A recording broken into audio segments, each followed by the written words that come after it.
No. You. There's such a great repartee between Captain Jack and Barbossa, and the fact that he is out for himself, yet gets in Jack's way all the time, which is so much fun, and how Jack has to outwit him. Stealth over force. I'll take it from here on account of your condition. Jack, he and Captain Barbossa end up together, looking for these two silver chalices. Slow and steady, just like we belong. And that's a really exciting action sequence. Rehearsal. Half speed and action.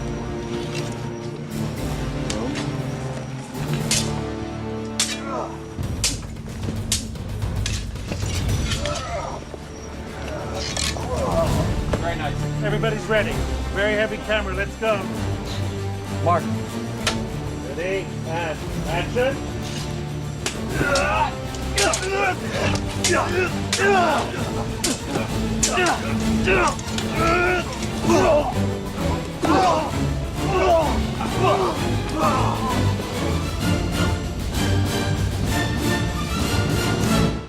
Cut.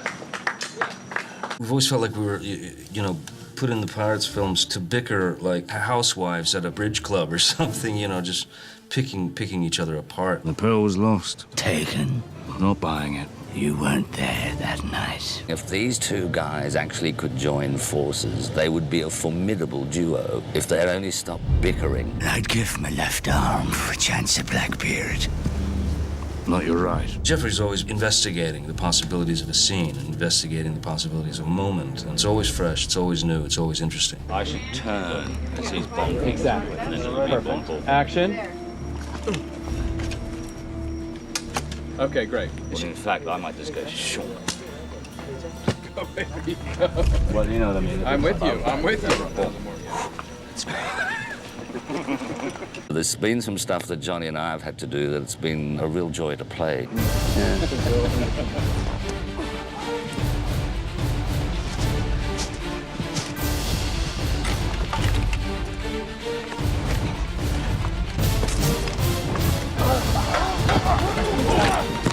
Sword!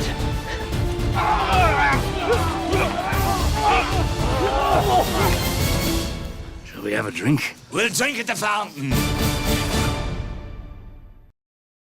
We were sitting around, it was Jerry Bruckheimer and Johnny and Stephen Graham, who plays Scrum, and a few other people, Sam Claflin.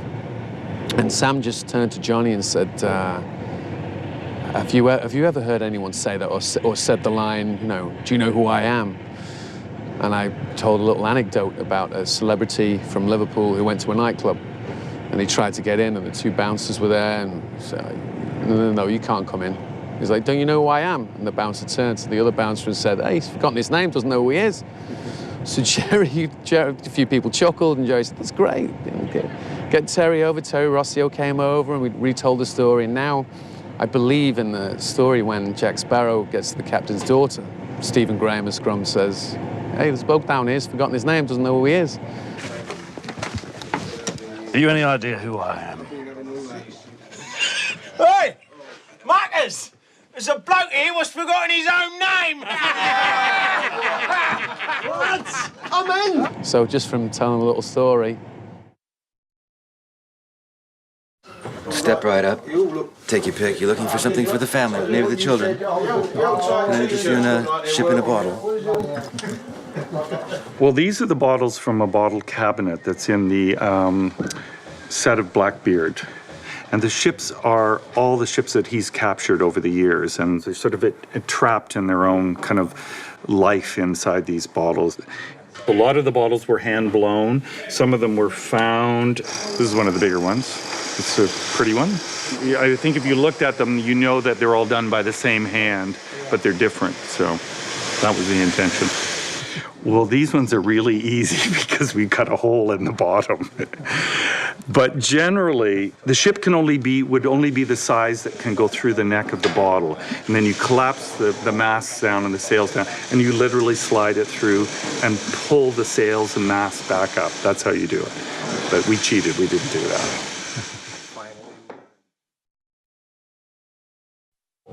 So, it's screen. Whoa! That's a disaster.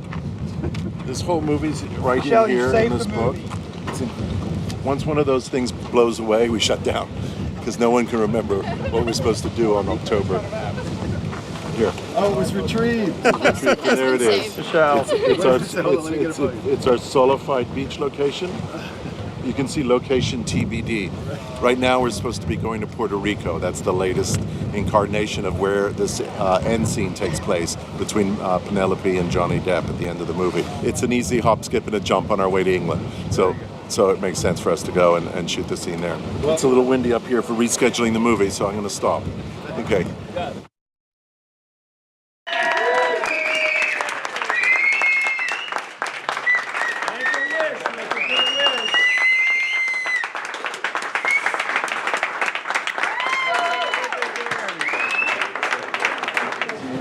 That is a fantastic picture.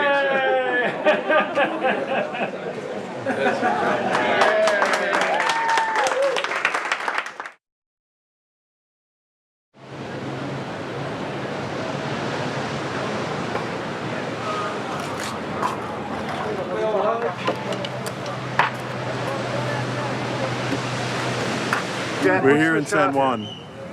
Finally, after 3 weeks and nights in Los Angeles, we've all stumbled into San Juan for a magic hour shot of the carriages going through those gates. It's just a little tricky because it's a magic hour shot. So we'll only have a small window to get this because we have no lights. So we have like an hour and a half to get all this together and shoot it before it's dark.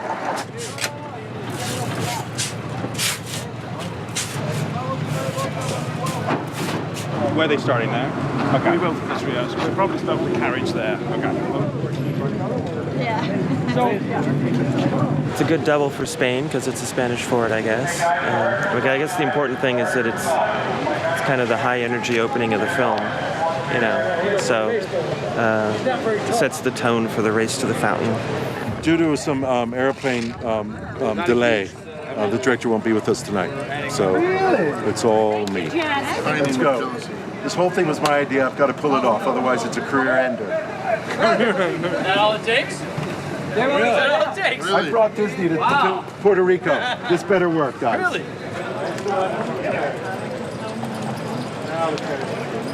Change of forces. Say that again. What goes up has to come down. Airlines come in early, and I won't be directing tonight. I'm afraid the director will be here in a minute. But it's all set up for him, and that's what my job is. So there you go. Dramatic stuff right here. That's right. And there'll be torches here. Torches. Two guards. Here we go. And horses, action. And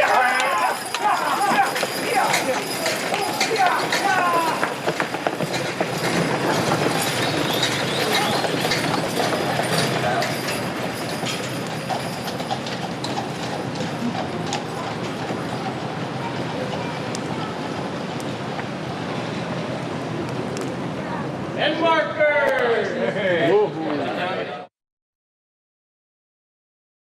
It's Rob Marshall, our beautiful director. Hello. Beautiful Paul. Where are you going? Back to the set. Oh, see, it's all work. I'm showing them what actors do on a lazy day when we just stand and sit around in the sunshine. Rob never gets a lazy day. Oh. Oh, lovely. That's what I like to hear. Yeah, that's a mixed blessing, isn't it? It's featured, but I'm wet. Thanks for that, Rob. It's lovely. I love you. See you later. So, today's the day. I'm going in the water, at least twice.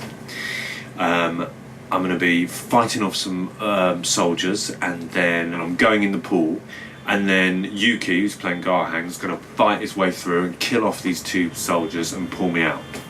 3, 2, 1, action!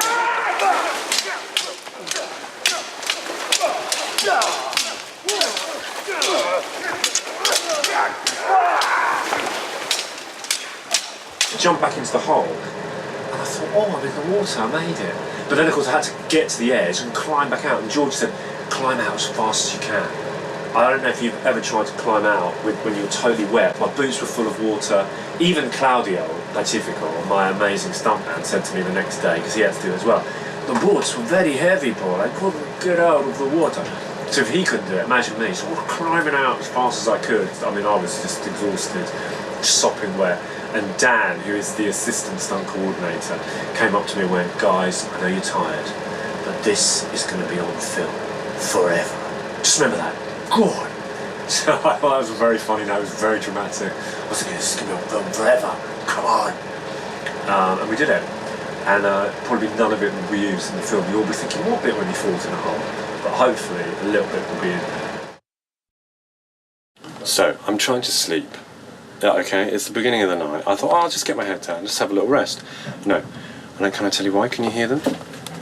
On my doorstep, zombies. Yeah? They don't care. They just come and sit on your doorstep. Don't give them monkeys. Look, I'm gonna show you. I'm gonna show you what I'm having to put up with on my doorstep. Have a look at this. Here they are, look. Zombies. Oh, I've got to ask you. Zombies on the doorstep. I'm trying to get some sleep.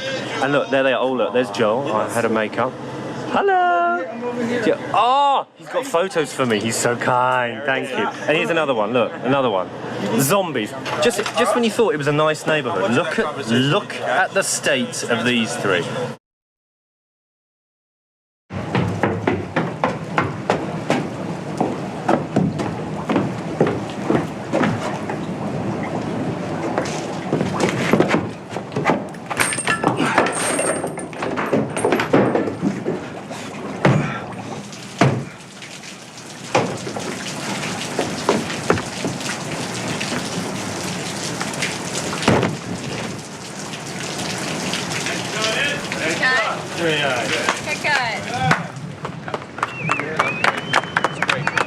Oh my gosh.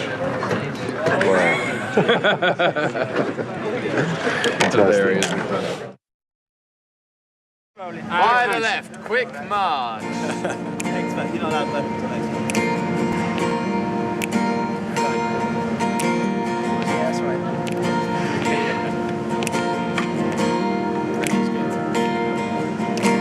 Sitting in the cold, slowly growing old, waiting for a piece of action crisping.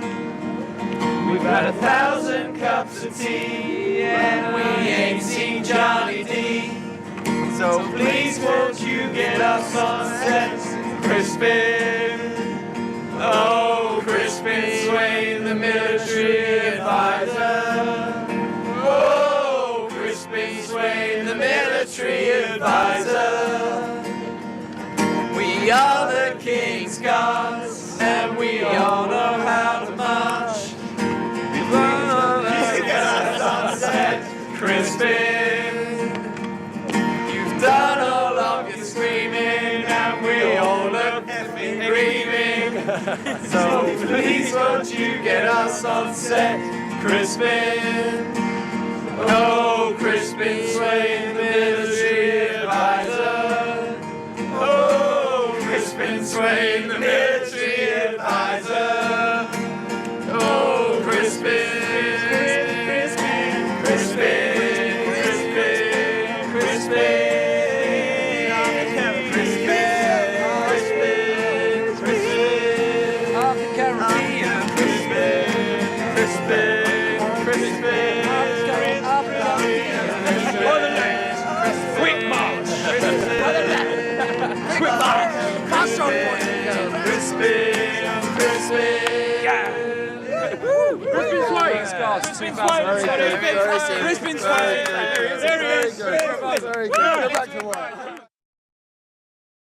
So this is Greenwich Naval College, museum and university, all sorts of things.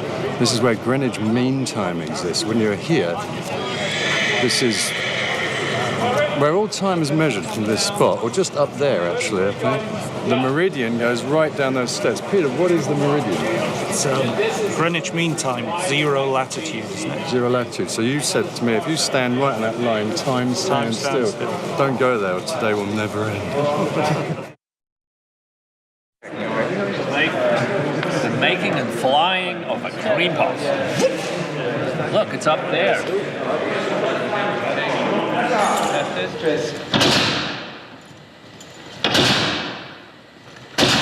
Let him kick, though. Really kick it. Okay, here we go.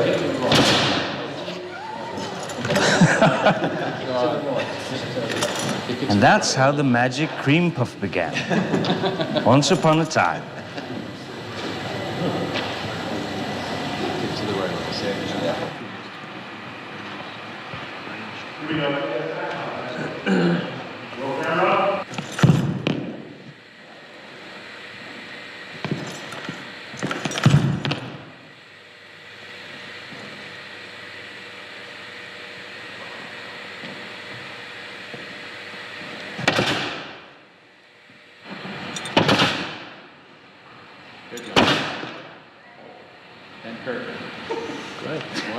As soon as you get it kind of like where you think it is, kind of, I'll just say, door! And you have to kick it. It's like a knee. Exactly. Yeah. Okay? The size of the look at it. Here we go. Ready, and action.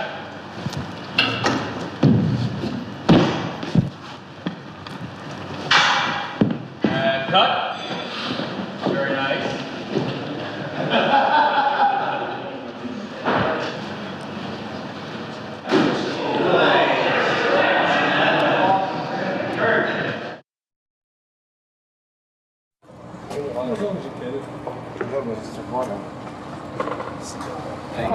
Yeah. Maybe it's just the back. It just needs a little bit. I think it pays well. Go forward. It's from when they first saw a couple of things saying there. This is dun, dun, dun. That makes that next one's 5, 6, 7. Exactly. Yeah. Exactly.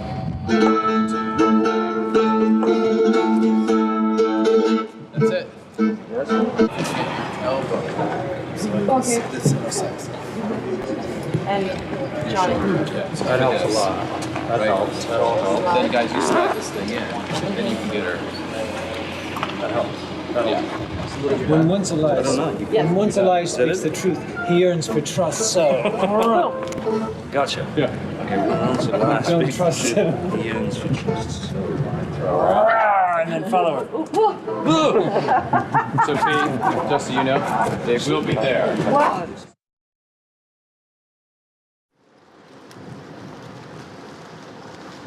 You know that feeling you get sometimes when you're standing in a high place? Sudden urge to jump? I don't have it. Sorry about that, love. I'll fix it. Thank you. There you go. Hold the radio. Well, our character Jack Sparrow is up there, and he's decided to take a leap of faith off of this rock ledge. So we built a ramp there to make this possible because the rocks, it's very deceiving, but the rocks down below come out 17 feet from the ledge, and he needs to get at least 23, 24 feet out to get into some deep water. So it's pretty straightforward, but it's also a little tricky, and we're kind of in our quiet zone setting this up. So then I'll be quiet. Okay, let's have a little rehearsal now for Ian and Chris and Penelope. 2, 1, action. Stunt-wise, it's pretty cool. It's all about the takeoff and the landing, but yeah, good takeoff. But these guys, everybody's fantastic. They made me a nice little little ramp, little run-up, so it should be good. The fun part's in the air, so.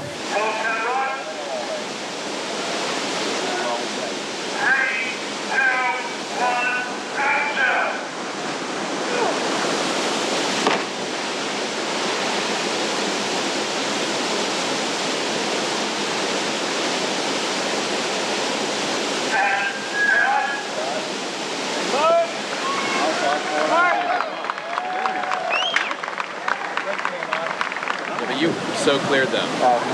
Like by 20,000 feet. Well, I don't know about that one. It was like Fred Flintstone in the air. It's like when you hit the water, did it hurt? No, I mean, there's definitely an impact. The boots actually helped a little Yeah? bit. They kind of took the smash, but it's you feel it. I mean, you feel definitely it. feel it. Thank you. Bravo, Thank Chris. you. Thank you. You did so Thank great. you very much. Wow. That was fun. The wig obviously came off. I lost a dangly, but as long as I don't lose any of my real parts, I'm okay.